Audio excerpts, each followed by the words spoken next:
Defense News is proudly sponsored by Navy Federal Credit Union. If you're a member of our nation's armed forces, the Department of Defense, or if your family is, we'd be proud to serve you too. On this episode of Defense News Weekly, we check out the Navy's goal for the size of the surface fleet. The Department of Defense antes up $250 million for COVID research. And hear the latest on arms sales to Saudi Arabia. We'll also get an update on veterans' unemployment numbers. And hear from a groundbreaking female fighter pilot on what it was like to smash a glass ceiling in the Air Force. Finally, we'll take a look at the newly confirmed VA Secretary's priorities and whether a series of 60-day stand-downs will actually have an impact on extremism in the ranks. With the latest news and analysis from the Pentagon to the platoon, this is Defense News Weekly. Let's get started.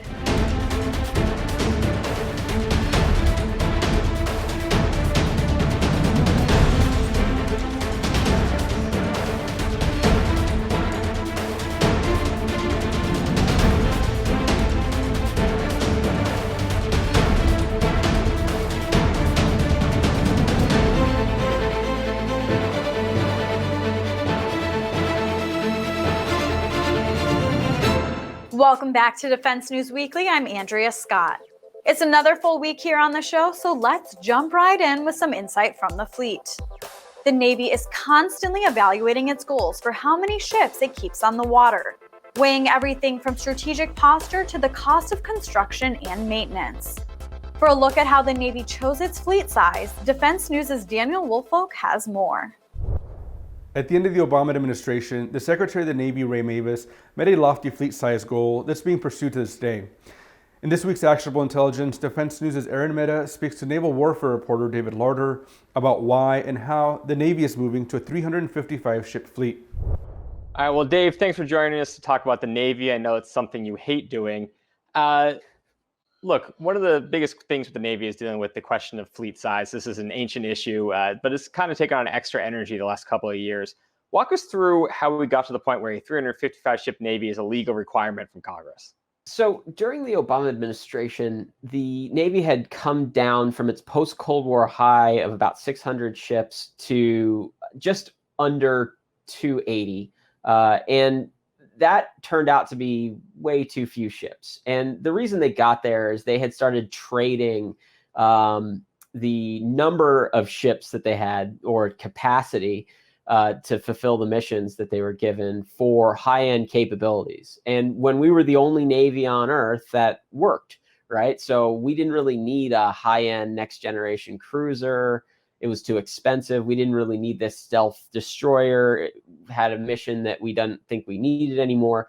But we did need to sort of keep going with the Arleigh Burke class destroyer, which focuses on air defense, so defending the aircraft carrier, and ballistic missile defense. And so over the years, we traded away, a lot of the low-end ships that we'd had, frigates, the conventional destroyers that didn't have the Aegis combat system.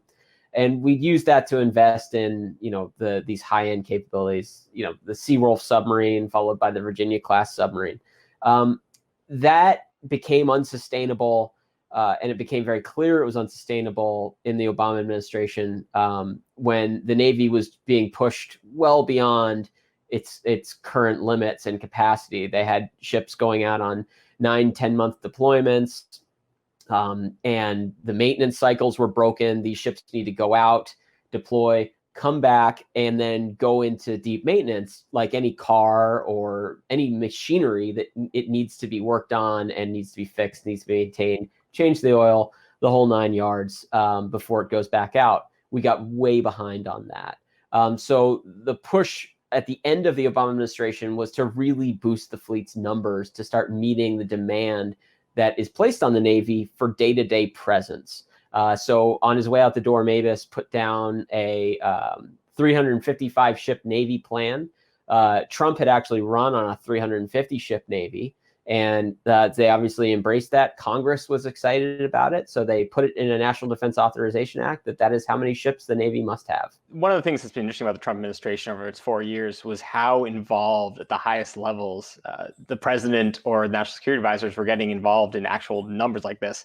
The 355 ship Navy was like a big deal for the national security advisors for Trump himself. He said it was mentioned on the campaign trail. It's pretty unusual, isn't it?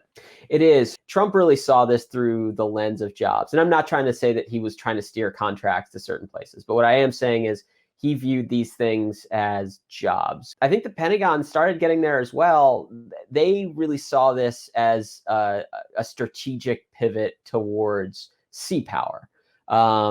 And that is a different type of diplomacy and a different type of projection than what we'd been doing recently, right? So big land wars in Asia had been our main sort of form of power projection. The Trump administration ideologically did not like that. They wanted to end endless wars, as they sort of harped on endlessly. And the pivot was, we can't just retreat from the world, but we don't want troops committed all over the world in these big land conflicts that cost an enormous amount of money. The reason sea power is attractive is you kind of meld the two, right? You get to hire lots of people and create lots of jobs building ships and in key battleground states that you want to win in elections, and you get to project power overseas. And that was kind of the 1-2 punch that was very attractive to the Trump administration. And we're talking about sea power projection. Of course, we're talking about the Pacific. Everything's about China right now. I want to take you to quickly to Mark Esper, the former Secretary of Defense. He actually put together a plan which called for something like over 500 ships. Some of those would be manned, some of those unmanned.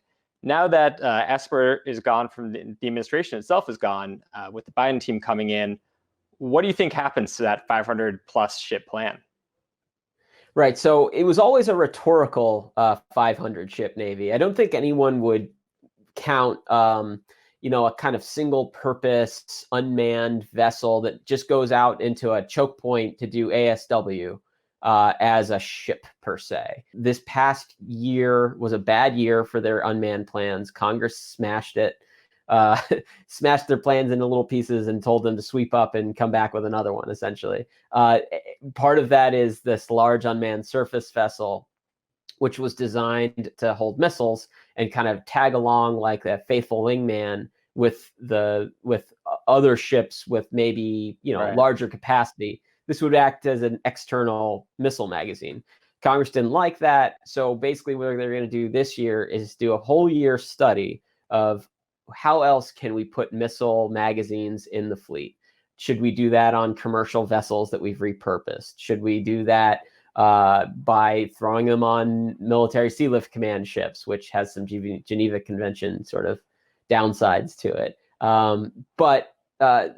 So this year, as we get into 2021, that's what the Navy's going to be thinking about. How do we get unmanned into the fleet? How do we boost the number of missiles that we have in the fleet to combat what is now the largest Navy in the world, and that's China? All right, well, we got to leave it there. Dave, thanks for joining us. Actionable Intelligence. As always, you can find more about these stories at defensenews.com. Thank you, Aaron. And now for defense industry headlines. The Biden administration has indefinitely paused 2 precision-guided munition sales to Saudi Arabia worth as much as $760 million as part of a new policy aimed at curtailing violence in Yemen. However, that policy, announced by President Joe Biden, left the possibility open for future sales that are considered vital for Saudi Arabia's national defense, a fine line that would mean some munition sales will continue. The 2 deals include a foreign military sales case for 3,000 Boeing-made GBU-39 small-diameter bombs, which was cleared by the State Department in late December with an estimated price tag of $290 million. That's according to 2 sources familiar with the matter. The second is a direct commercial sale for Raytheon Technologies munitions, likely the reported $478 million sale of 7,000 Paveway 4 smart bombs. The U.S. Department of Defense announced that it awarded a $231.8 million contract to Ellium USA to pump up production of its COVID-19 home test for use in the United States. The effort will allow Ellium to increase its production capacity to 640 tests per day by the end of the year. Ellium's test was the first fully at-home test to receive Federal Drug Administration emergency use authorization for people with or without symptoms. The test is performed with a nasal swab, and results are displayed on an app in about 15 minutes. The French DGA procurement agency announced on Monday that France will acquire its first joint tactical signals intelligence system from Thales and Airbus. SIGINT systems gather intelligence from such sources as enemy radio or radar. The new systems will modernize and complete the current tactical SIGINT capabilities, taking into consideration new communication technologies used by adversaries. It'll also standardize the systems across France's military services. The $193 million contract was signed on December 31st. Early capabilities of the new system will be delivered in 2023 and is expected to have full capabilities by 2025. And that's it for headlines in the defense world. When we come back, we'll hear about the Biden administration's pick for VA Secretary and get an interview with a groundbreaking woman fighter pilot. And later, analysis of the top news of the week from the Military Times team of journalists and editors.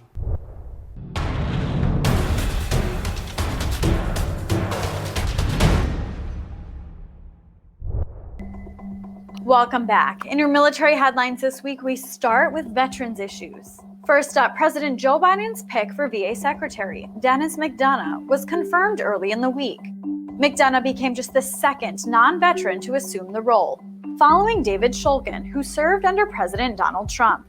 McDonough previously served as the White House Chief of Staff to President Barack Obama and takes the reins of the department's $243 billion budget and sprawling bureaucracy. And new numbers show that many veterans are struggling in the job market. A recent report showed that the unemployment rate for veterans worsened slightly in January, especially for younger veterans, even as the overall national rate continued to improve. Estimates from the Bureau of Labor Statistics showed the veterans' unemployment rate ticked up from 5.3 to 5.5%. It was the second time in the last 4 months the rate has increased. And the Department of Defense has its first ever female deputy director. Kathleen Hicks was confirmed by the Senate on February 7th. She previously served as a deputy undersecretary at the Pentagon under the Obama administration. That's it for military headlines this week. But up next, we hear from a female fighter pilot about the experience of breaking barriers in the Air Force and what it was like to be one of the first female fighter pilots to fly in combat. Lieutenant Colonel CHRISTINA Hopper talked to Military Times at a veterans conference late last year. I'm CHRISTINA Hopper. I'm a lieutenant colonel in the Air Force Reserve.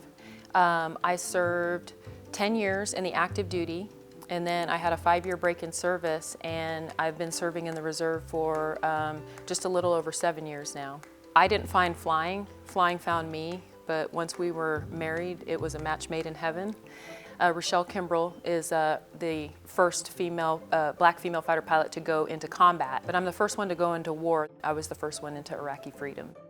So I was among the first generation of women to fly in fighters, and so at the time, there were so few of us. There were only 50 of us in the entire Air Force.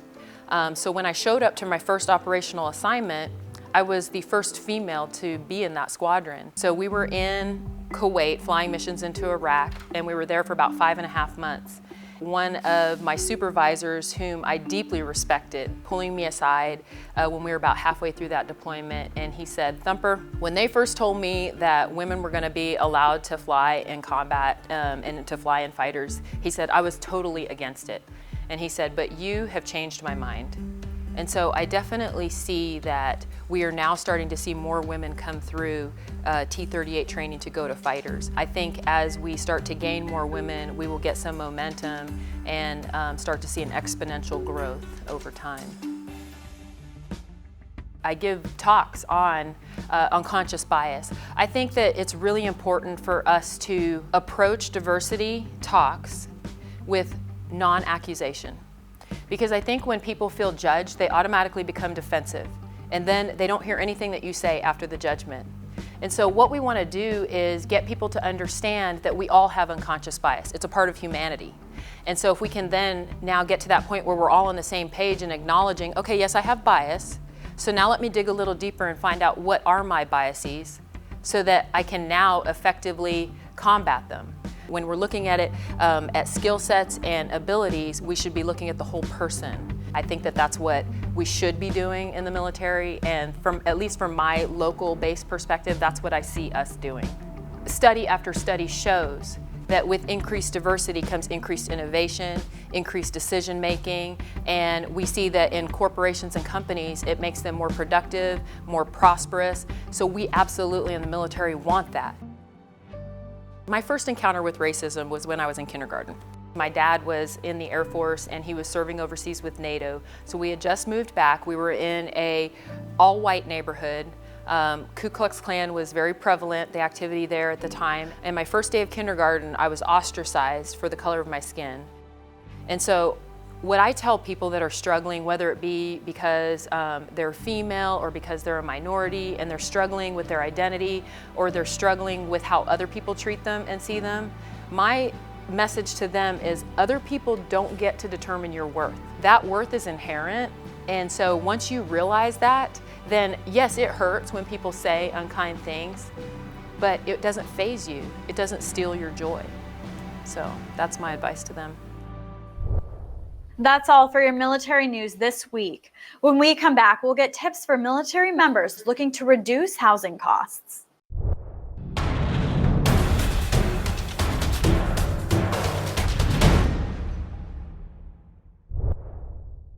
On this edition of Money Minute, Navy Federal Credit Union personal finance expert Jeanette Mack gives her advice on how to reduce housing costs. There's a reason why they say home is where the heart is. It's where you and your family live out your everyday, especially right now. So of course you want to do everything you can to hold on to it. If you're having a tough time keeping up with mortgage or rent payments, it can take a toll on your well-being. Your lender should be there to help you stay in control and in your home. But first, you have to have that honest conversation with them. They can find mortgage assistance, relief options, or perhaps suspend payments. They may also help you refinance your mortgage to get a lower interest rate or monthly payment. You can also downsize or relocate to a more affordable neighborhood. Moving to a different area of town, a new city, or state could make a big difference in housing costs. Or, if you can, move in with a friend or relative until you get back on your feet. In this challenging time, it's important to take care not only of your financial well-being, but your mental health as well. Find your support systems where you can, and take advantage of the options your bank or credit union can offer to get you through the rough patch and onto the better days that are indeed ahead. Thanks, Jeanette. We'll see you next week. To get more of our coverage, be sure to visit our websites at Army, Navy, Air Force, and Marine Corps Times.com and DefenseNews.com. For our curated top stories in your inbox every day, subscribe to our Early Bird Brief. And to keep up to date with all our coverage, be sure to visit our Facebook, Twitter, and YouTube pages. And it's time to nominate your fellow soldier, sailor, airman, or Marine for our annual Service Members of the Year Award. Head to servicemembersoftheyear.org/nominate to enter someone you feel has gone above and beyond. And also submit for Veteran of the Year and Coast Guardsman of the Year. And when we come back, we'll break down this week's top stories with Military Times' team of editors and journalists.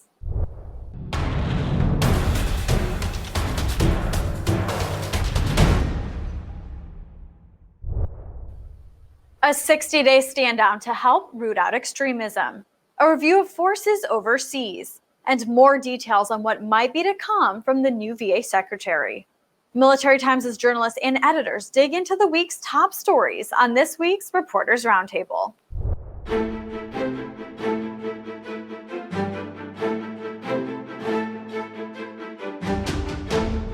Welcome back to the Military Times Reporters Roundtable, where each week we bring you the biggest headlines in the military community. I'm Leo Shane, Capitol Hill Bureau Chief at Military Times. With me again this week is Howard Altman, our Managing Editor, Megan Myers, our Pentagon Bureau Chief, and Andrew Tillman, our Executive Editor.